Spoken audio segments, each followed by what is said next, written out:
Olá, você é aluno do Centro Universitário Salesiano de São Paulo. Meu nome é Ronald de Oliveira, sou salesiano de Dom Bosco e falo diretamente com você, aluno da Extensão Universitária de Vulnerabilidade Juvenis.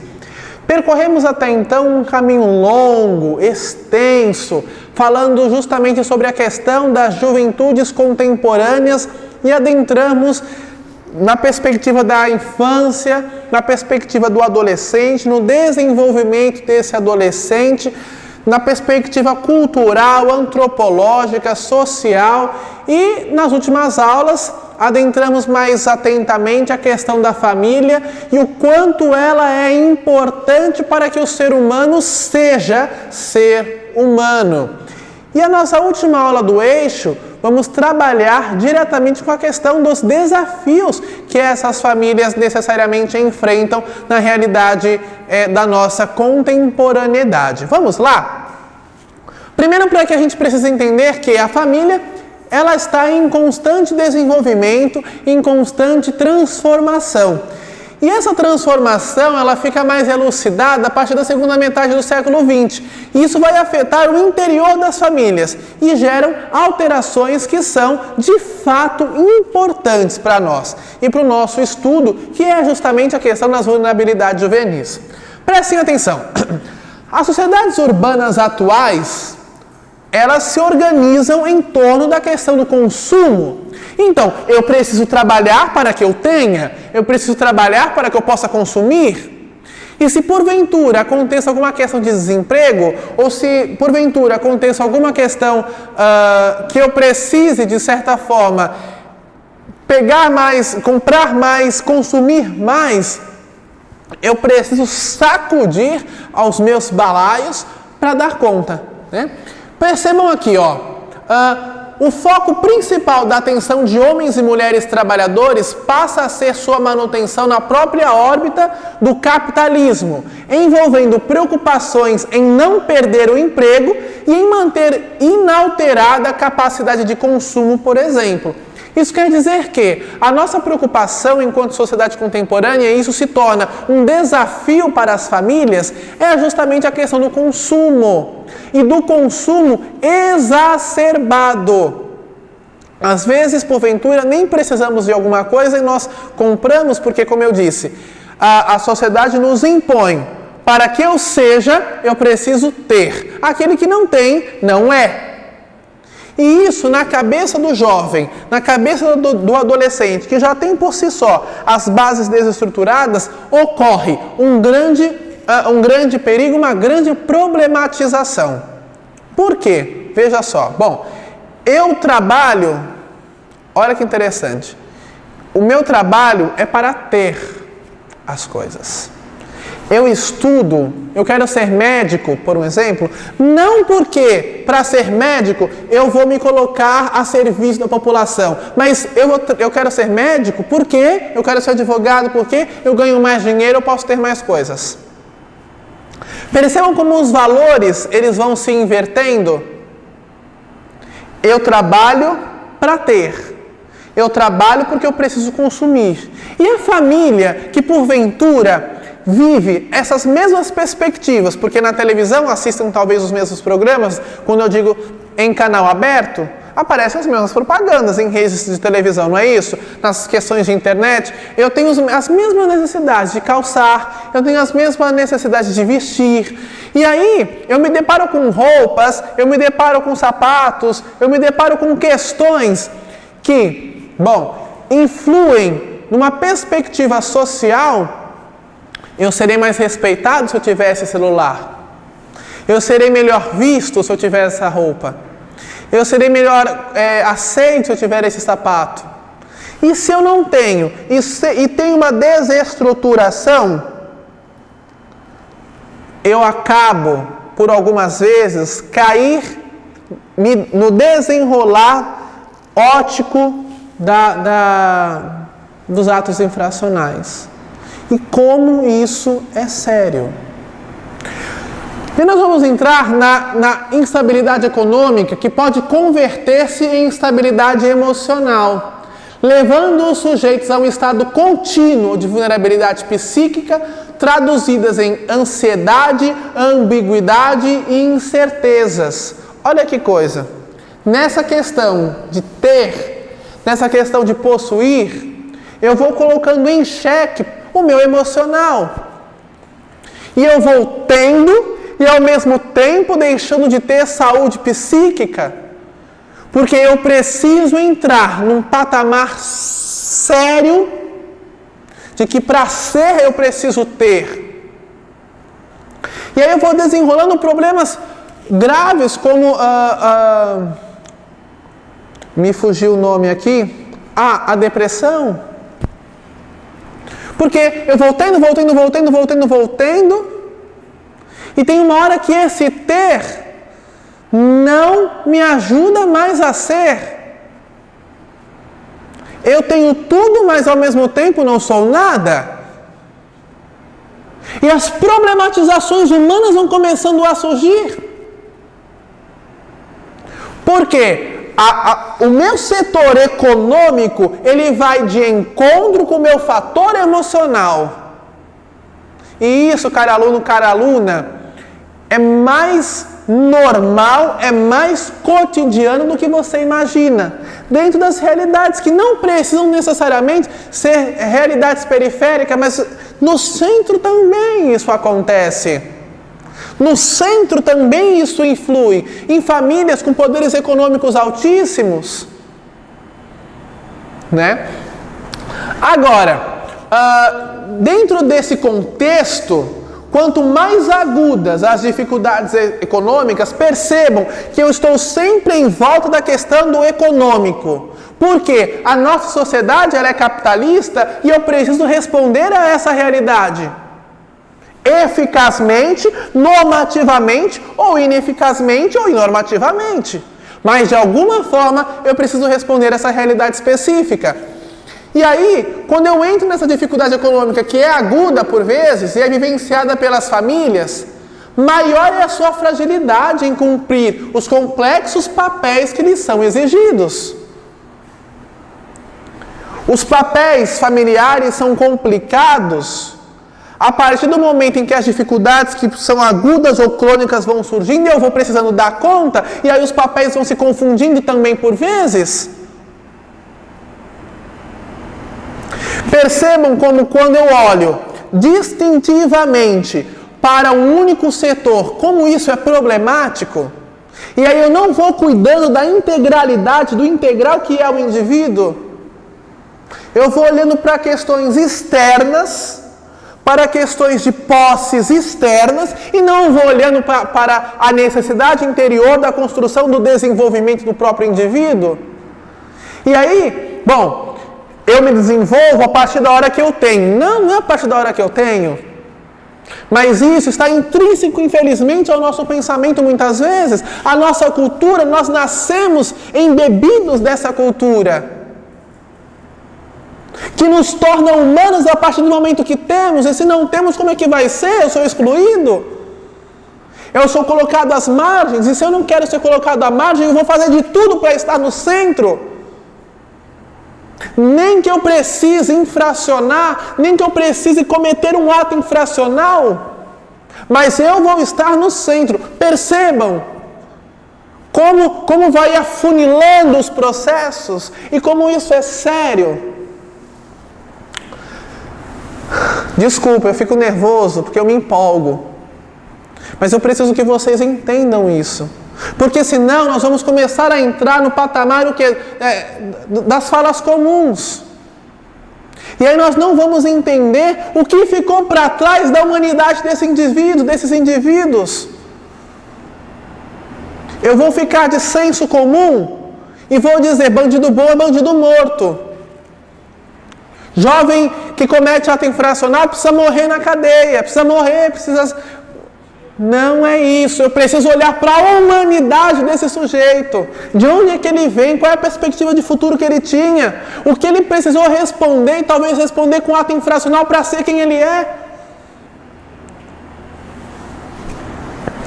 Em muitos casos, diante das graves privações socioeconômicas aqui estão expostas, as famílias necessitam contar com o Estado, com seus representantes, para apoiar suas funções essenciais, tais como a educação, a saúde, a alimentação e a segurança da prole.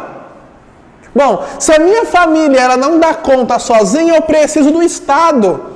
O Estado precisa me ajudar. E aí começam as Bolsa Família, Bolsa não sei o que, Bolsa... E aí o Estado também se oportuniza dessas situações para poder cair em cima. Se oportuniza dessas situações para poder crescer e se vangloriar. Bom, eu não posso criar uma pessoa para sempre num Bolsa Família. Esse precisa ser um momento peculiar, um momento de transição. E o Estado precisa educar para quê?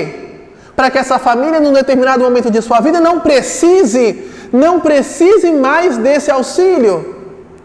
Acontece que é interesse do Estado também manter essas famílias nessa situação. Interesses de voto, de se manter em poder. Percebam como tem várias coisas erradas dentro do sistema e que o sistema ele já é corrompido. E que não é só apontar o dedo para um menino. Não é apontar o dedo só para o menino. O buraco é mais embaixo. As coisas são mais sérias. Talvez o cometer o ato infracional é apenas a ponta do iceberg dentro de uma realidade que nos assombra, que está embaixo do mar, que é a maior realidade. Agora, a condição da pobreza se caracteriza pelo estado temporário ou permanente em que um segmento dos cidadãos está privado do acesso a recursos tais como água, saúde, educação, alimentação, moradia e cidadania, permanecendo excluído, marginalizado em graus diferenciados do direito à riqueza social. Considera-se, prestem atenção, considerem-se papel do Estado atuar para compensar a situação de vulnerabilidade em que se encontram os membros das famílias pobres, por meio de ações e programas significativos. Nas últimas décadas, os principais programas na área têm se caracterizado pela transferência de renda, de modo a garantir a todos os segmentos sociais o acesso a uma renda mínima. E aí nós vamos falar dos auxílios do Bolsa Família. Eu falava já anteriormente, vou citar novamente Bolsa Família. O Bolsa Família ele é um ajuste de renda, mas quantos outros auxílios governamentais existem e que influem na renda mínima do cidadão para que ele possa minimamente ter alguns direitos? Minimamente ter água, saúde, alimentação, moradia, e às vezes nem tem. Agora, nós entendemos que a família, ela ocupa o centro do processo de reprodução social. E isso constitui um lugar decisivo quando se trata de intervir em realidades sociais indesejáveis, como a pobreza e o baixo capital humano. Por outro lado, quando ela é excluída do acesso aos bens socioeconômicos e culturais mais básicos, a família encontra dificuldades para cumprir até mesmo a parte essencial que lhes toca na formação de vínculos. Então, quando a família ela não tem nem a base, nem o básico, se compromete inclusive naquilo que ela é chamada a viver e a realizar na vida humana.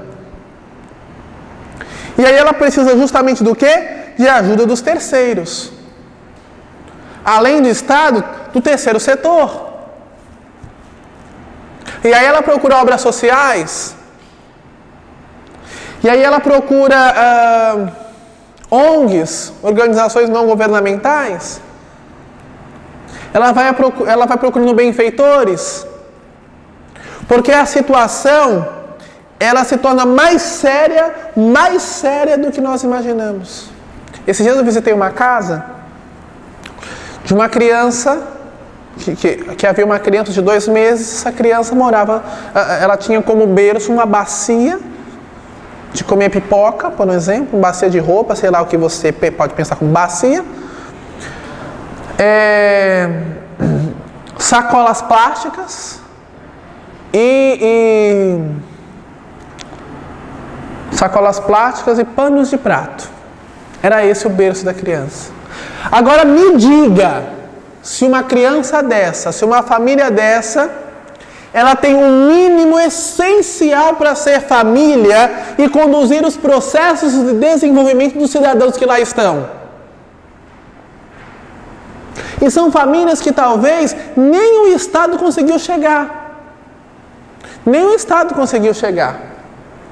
E aí a Unicef, em 2018, vai nos trazer que há estudos que evidenciam que os programas que contribuem efetivamente para o fortalecimento da família mostram-se mais eficazes para a proteção da infância e da adolescência do que aqueles que se dirigem exclusivamente ao segmento infanto-juvenil, a fim de se reduzir a pobreza e as vulnerabilidades sociais enfrentadas pelos adolescentes brasileiros. Vejam, são necessárias políticas que beneficiem os adultos responsáveis pelos cuidados dessa população, especialmente políticas focadas nas mães, nas populações negras e nas regiões Norte e Nordeste. Vamos lá. Os nossos programas, eles são fortalecidos dentro da família e eles se mostram eficazes aonde? Na proteção da infância e da adolescência. Que são os primeiros momentos de desenvolvimento do ser pessoa. Mas eles não olham de forma talvez eficaz para o segmento infanto-juvenil. Que é justamente o momento o quê? Das escolhas, dos questionamentos, das decisões. É que nem, por exemplo, algumas obras sociais, algumas casas-abrigo. Essa pessoa ela fica até determinada idade. Depois, no momento talvez que ela mais precisasse, ela vai se embora. Entende? Eu dou um aparato todo na infância, na adolescência, mas quando ele entra na perspectiva do infanto-juvenil, esses programas, esses projetos, eles não são mais tão eficazes, eles não são tão mais voltados a essa realidade. E aí a Unicef vai dizer que faltam programas, faltam políticas públicas dentro do Brasil para o cuidado dos responsáveis. Porque se eu cuido da criança e do adolescente, eu preciso cuidar também dos pais, das mães. Eu preciso também criar políticas para os negros. Eu preciso criar políticas para o pessoal do Norte, para o pessoal do Nordeste, que por vezes são abandonados. Porque as políticas elas são criadas para os grandes centros urbanos, para os grandes centros sociais. E não estou dizendo que esses centros sociais, esses centros urbanos não precisem, mas existem as periferias do nosso país que alarmam, que são emergentes e que gritam pelo essencial. Agora, pagando aqui, para continuar. Durante décadas no passado, a ação do Estado no campo da proteção às famílias pobres caracterizou-se menos pela proatividade que pela reação à insegurança social, sendo fortemente marcada pela filantropia, pelo paternalismo. A relação histórica do Estado brasileiro com essas famílias era fundamentalmente de natureza assistencialista, e nós vamos ver termo por termo, tutelar e culpabilizante. Isso é muito, muito pertinente para quem trabalha com vulnerabilidade juvenil. Isso é muito sério, nós precisamos nos atentar a essa questão. O Estado, quando vai ajudar, ele vai trabalhar de uma forma paternalista e filantrópica e vai, por muito tempo, e isso é uma questão de relação histórica e que perpassa a nossa sociedade, as nossas famílias vulneráveis até hoje, a questão do assistencialismo, da tutela e do ambiente culpabilizante. Para isso, nós vamos trabalhar primeiramente em entender a questão do assistencialismo. O título de assistência social, o Estado atua de uma forma pontual, né? Ele vai lá, ponto. Descontínua e dotada de pouco impacto na realidade social, contribuindo para a reprodução do status que, falhando na tarefa de agregar dignidade à existência dos assistidos. Quer ver alguns exemplos? O Estado vai lá na família, pronto, vou pegar o estado de morador de rua. O Estado vai lá, fornece um lugar para ele tomar banho. Ele toma banho, faz uma refeição, tem o direito de ficar 4 horas no local. Foi pontual. Serviu para ele tomar banho e para ele se alimentar. Algumas outras entidades vão nos moradores de rua, fazem um panelaço de comida, vão lá, dão para eles comerem, mas eles continuam na realidade de rua. É ser pensado na questão ali pontual. Eles vão comer uma noite e a outra noite. Será que a necessidade para se tornar digno é só alimentação? A questão de eu só dar o dinheiro para a família. Bom, resolver um problema ou outro, basta. Percebam como a questão assistencialista não pode parar por aí. O assistencialismo, ele não me gera autonomia, porque ele não abre os horizontes da perspectiva de olhar de quem é assistido.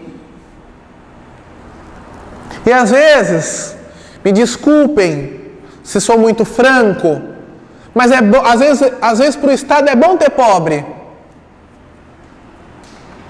Porque no final, quando ele assiste, ele vai fazendo esse tipo de assistencialismo chulo, ele vai dizendo que está fazendo alguma coisa pelos pobres. Mas tirar da pobreza que é bom e devolver dignidade, ou devolver não, porque nunca teve, mas dar dignidade, quem é que faz? São algumas instituições, por exemplo, de terceiro setor. São algumas instituições religiosas.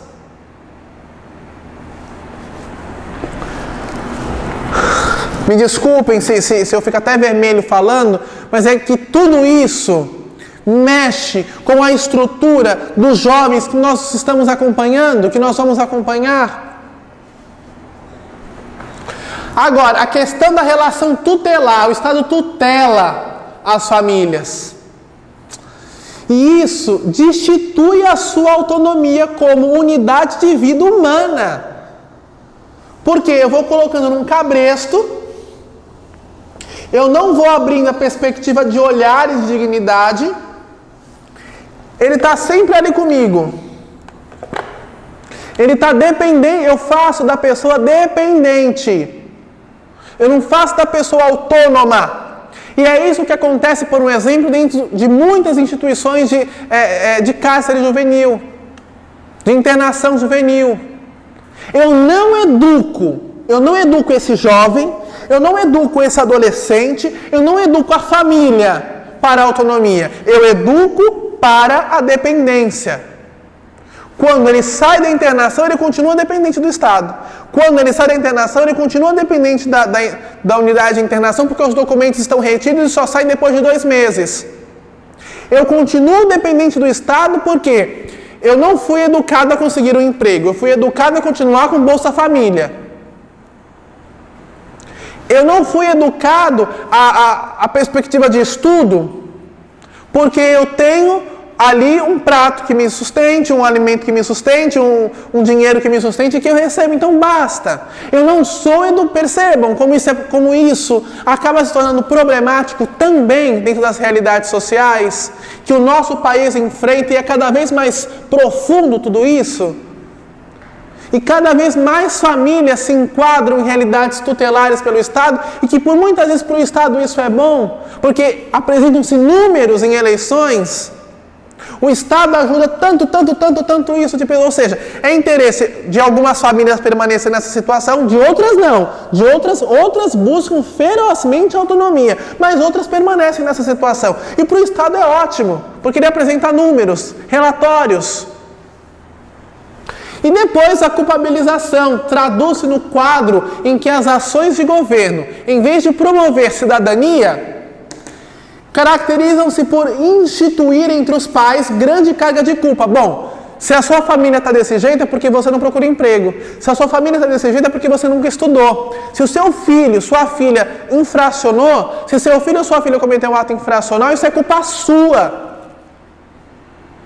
Se você está dependendo desse governo, se você está dependendo desse auxílio governamental, é culpa sua. E aí nós vamos perceber o quanto algumas famílias, dentro dessa perspectiva de culpabilizar-se, entregam seus filhos em determinadas épocas. Né? Isso foi histórico. Né? No passado, esse aspecto foi determinante para que muitas famílias, já que eu tenho um filho e eu não dou conta de cuidar desse filho, e o Estado vai me colocando culturalmente essa questão, vai me culpando dessa questão, bom, eu estou recebendo tal auxílio por causa disso, eu vou entregar meu filho para o abrigo.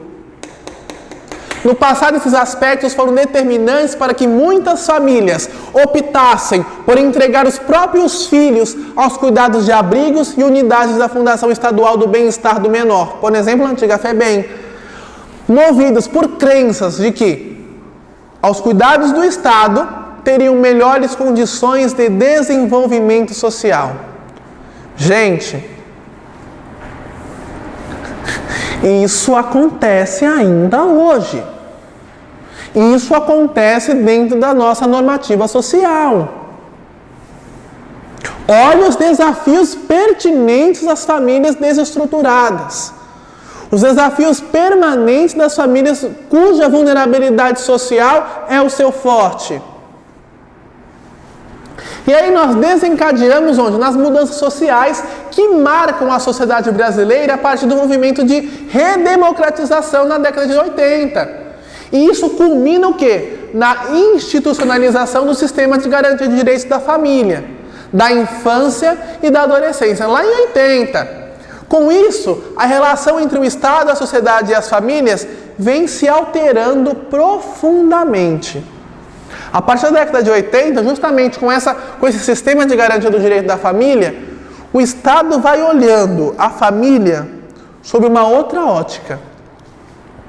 Agora, nos últimos tempos, se verifica a melhoria efetiva das condições socioeconômicas das famílias brasileiras.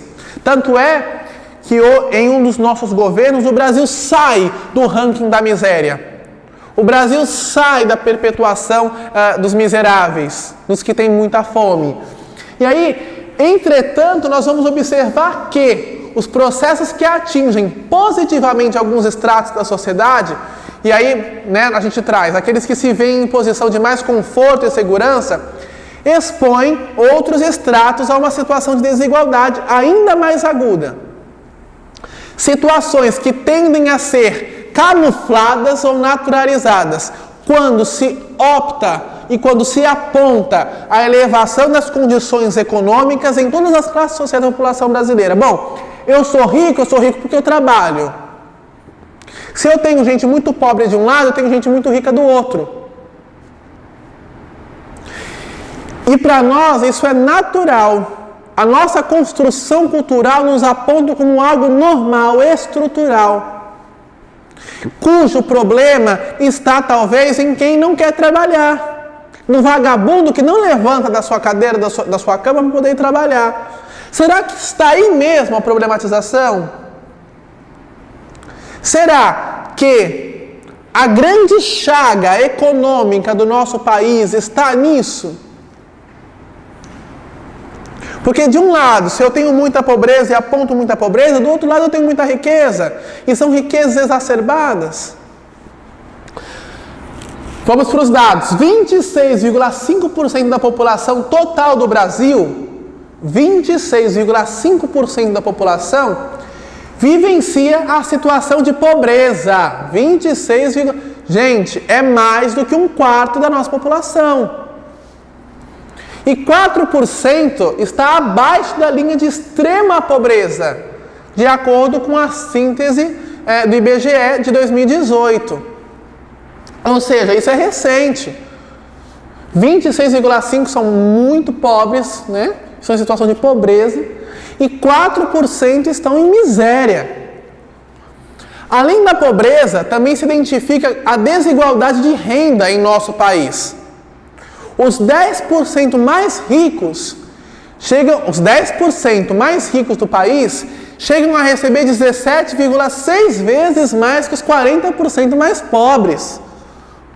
Olha isso aqui. Olha esse gráfico. 54,8 milhões, né? 15,3 milhões de pessoas em situação de extrema pobreza em 2017. 52,8 milhões, 3,5 milhões de pessoas em situação de extrema pobreza. Ou seja, em 2017, pessoas em situação de extrema pobreza aumentaram. Mais de 2 milhões. Mais de 2 milhões de pessoas entraram para a situação de extrema pobreza, de miséria no nosso país. Agora, o rendimento médio per capita do Brasil. Percebam, a diferença entre o rendimento dos 10% mais ricos e dos 40% mais pobres em 2017. Olha isso, valores em reais. Olha isso, R$376 ganham os mais pobres, enquanto 6.629. Ou seja, a diferença de 6.253 entre um e outro. É muito alto, a diferença é muito séria. E você vai dizer que essas construções sociais, elas não influem na violência? Que elas não influem na decisão de um jovem, por exemplo, entrar no mundo do crime, no mundo dos atos infracionais? É claro que influi. É claro que influi. Os últimos anos da economia brasileira foram caracterizados por quem? Por uma intensa recessão econômica. A crise do mercado de trabalho, que a gente está acompanhando até hoje na nossa televisão, aumento das informalidades e crescimento do desemprego, cada vez mais pessoas autônomas, cada vez mais pessoas desempregadas, o acréscimo dos microempresários que precisam sozinhos talvez levantar a sua empresa e, consequentemente, todas as questões burocráticas que isso envolve. E, além disso, existiram cortes no investimento nos programas de transferência de renda, de políticas públicas da assistência. Enquanto o desemprego cresce, há um corte das medidas sociais, dos programas sociais. Olha como isso acaba sendo incongruente dentro de um processo de levantamento de dignidade. Todas essas adversidades, elas causaram graves consequências nas famílias brasileiras, aumentando inclusive a insegurança alimentar. Bom, eu como esse almoço, não sei se tenho janta. Eu como essa janta sem saber se tenho alimento no dia seguinte. As pessoas, sobretudo os miseráveis, porque, claro, a corda sempre arrebenta para o lado mais fraco, o pobre sempre vai se perguntar, sempre vai sofrer por primeiro. Colocou o Brasil em risco de entrar novamente no mapa da fome da ONU. Essa insegurança alimentar, de não saber se eu vou ter comida na minha mesa, leva novamente o Brasil ao risco de entrar, se é que já não entrou, no mapa da fome do mundo. Meu irmão, minha irmã, aparecendo na igreja. Meu aluno, minha aluna, está conseguindo perceber que é a questão da vulnerabilidade juvenil, dos jovens que cometem atos infracionais. Isso é apenas a ponta do iceberg diante de uma realidade histórica que nos assola, diante de uma realidade assistencial que nos assola. Hoje nós trabalhamos em rede. Algumas cidades acontece muito bem o trabalho do CREAS, do CRAS, da assistência social por si só. Em outras cidades não dá certo. Não dá certo. Primeiro porque quem está à frente talvez nem acredite nisso. E aí entram outros problemas. Agora, esses indicadores evidenciam o grave estado de desproteção social das famílias brasileiras, em especial as crianças, os adolescentes, as mulheres e os negros. Aqueles que, porventura, já sofrem dificuldades porque são mais vulneráveis, se colocam em estado se externalizam, se colocam em estado de premiariar ações ineficazes dos governos, justamente porque são cortadas as medidas sociais. Agora, para onde vai isso, só Deus sabe. Vamos lá. Atenção! Em 2017, houve um aumento, em 2017, houve um aumento de 4% na quantidade de brasileiros que enfrentam a condição de pobreza. Um total de 54,8 milhões de pessoas estão em nível de miséria profunda. Em nível de miséria profunda. E um aumento de 13% dos que vivem em extrema pobreza. 15,3 milhões de brasileiros. Gente, é muita gente pobre. É muita gente miserável. E o que é que o Estado está fazendo por isso? O terceiro setor não dá conta sozinho. As entidades filantrópicas não dão conta sozinho. Essa é a realidade do nosso país. E aí você se pergunta por que algumas pessoas se infracionam? Por que alguns adolescentes, alguns jovens entram em estado de medidas socioeducativas? Tem gente, olha, me fez lembrar aqui. Teve adolescente que eu atendi que saiu das medidas, cometeu um ato infracional para voltar para a internação, e eu perguntei, fulano, você está aqui de novo? Ele falou, tô. Sabe por que eu estou aqui? Porque pelo menos aqui eu consigo comer, na minha casa eu não consigo. E aí você consegue perceber que a intenção de entrar para a criminalidade é por uma questão que facilmente ou não nós conseguiríamos resolver se o Estado realmente fosse adepto da realidade própria dos indivíduos. Se nós parássemos como indivíduos, como população, de dar atenção a certos jornais, a certos gritos que não valem a pena de ser ouvidos, e prestássemos atenção aos gritos que necessariamente nos remetem às idealizações e às realidades próprias sociais. Bom, eu quero ser preso porque lá tem comida. Essa, infelizmente, cara aluno, cara aluna, é uma realidade que assola o nosso país. É uma realidade que, infelizmente, assola nossas realidades. A continuidade de programas sociais de fortalecimento das famílias, que são afinados com a redução de condição de extrema pobreza, de extrema continuação social. Tudo isso vai relativizando as nossas realidades. E aí vão dando o quê? Bom, eu estou precisando disso, eu vou entrar na questão da exclusão social. E aí, justamente o que? Na garantia de renda. Isso contribui para induzir mudanças sociais mais duradouras, que já se tornam, inclusive, objeto de atenção internacional. Vamos lá. Vou circular algumas palavras. Fortalecimento das famílias. Isso, afinados com a redução da condição de exclusão social. Redução de condição da exclusão social. E garantia de renda. Isso vai contribuir para induzir mudanças sociais mais duradouras, que já se tornam, inclusive, objeto de atenção internacional.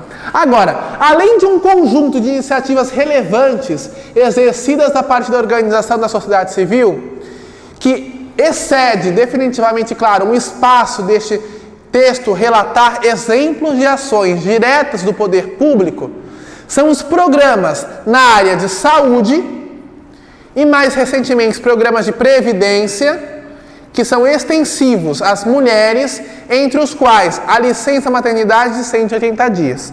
Bom, para dizer que o Estado ajuda, o Estado ajuda. O Estado contribui, contribui. Mas, infelizmente, não é o suficiente, porque os números são desastrosos. Os números, imaginem, 54 milhões de pobres, 15 milhões de pobres, 11 milhões de pobres só em extrema pobreza. Vou voltar aqui. 15,3 milhões de pessoas em situação de extrema pobreza em 2017. 15,3 milhões. Não tem o que comer. 15,3 milhões. Bom, existem pessoas, basta assistir aí seriados, existem vários documentários que nos apontam isso. Existem pessoas que com tanta fome começam a se mutilar, a se autocomerem. Aí você acha que uma pessoa que se come, ela não vai estruturalmente, quem sabe, cometer um ato infracional? Por favor. Vamos parar de ser fantasiosos. Vamos parar de ouvir certos canais de televisão que induzem o nosso pensamento a questões ridículas de individualismos sociais e socioeconômicos. Vamos filtrar o que nós ouvimos. Vamos filtrar os nossos pensamentos. Desculpem, é a última aula do semestre e existem algumas coisas que precisam ficar no nosso coração. Mais do que para a extensão, mais do que para ganhar um certificado. Isso precisa ficar para a nossa vida. Porque sempre nós vamos trabalhar com pessoas. Vocês estão sendo formados para trabalhar com pessoas. Oxalá que dediquem tempo para os pobres. Oxalá que dediquem tempo para aquelas pessoas que mais precisam. Dom Bosco vai dizer, nós viemos ao mundo para os outros, mas aqui não é aula de catequese, mas guarda isso, nós viemos ao mundo para os outros. A nossa vocação, a nossa profissão só tem sentido quando eu coloco ela a serviço do outro. Não ao dinheiro que eu vou receber.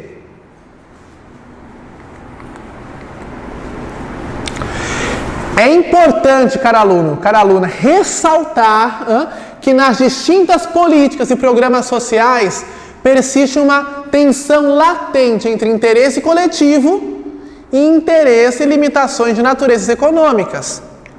Essas últimas são determinadas em parte pela complexidade da problemática enfrentada pelo Estado, para implantar, acompanhar e fiscalizar ações públicas descentralizadas em um país de dimensões continentais e marcadas por desigualdades tão graves como o Brasil. Bom, nós temos os programas sociais, mas o Estado não consegue acompanhar. O Estado não consegue fiscalizar. Percebe como eu entro numa questão assistencialista? Percebe quando eu entro numa questão de tutela? Não como um sentido real de devolver ou de dar ou de promover a dignidade. Cara aluno, cara aluna, isso são questões que precisam nos fazer pensar e não dormir. Agora, nós vamos entrar, finalmente é necessário atentarmos para o viés moral, que algumas dessas políticas contêm. Ao beneficiar de modo preferencial famílias estruturadas segundo uma lógica social hegemônica, heterossexuais, unidas por laços biológicos, com filhos em idade escolar e idosos. Em alguns momentos, essas políticas acabam por se omitir frente à multiplicidade de outras configurações familiares presentes na nossa sociedade. Nós temos muitos pobres, mas os pobres que são ajudados por vezes são jovens, são pobres o quê? De famílias estruturadas no sentido clássico. E as novas estruturas, os novos arranjos familiares que nós já estudamos nas aulas passadas. Alguns dos próprios programas governamentais não atingem a esse público, mas não são famílias. E as famílias homoafetivas? E as famílias de casais de mãe solteira? E as famílias cuja mulher é a primeira responsável? Essas famílias, por vezes, como em questões de cunho moral, não são lembradas como famílias. E permeiam a nossa realidade. E permeiam o nosso país. E precisam também de uma resposta. Muito obrigado. Próxima aula nós vamos relembrar. Fiquem com Deus. Um abraço grande.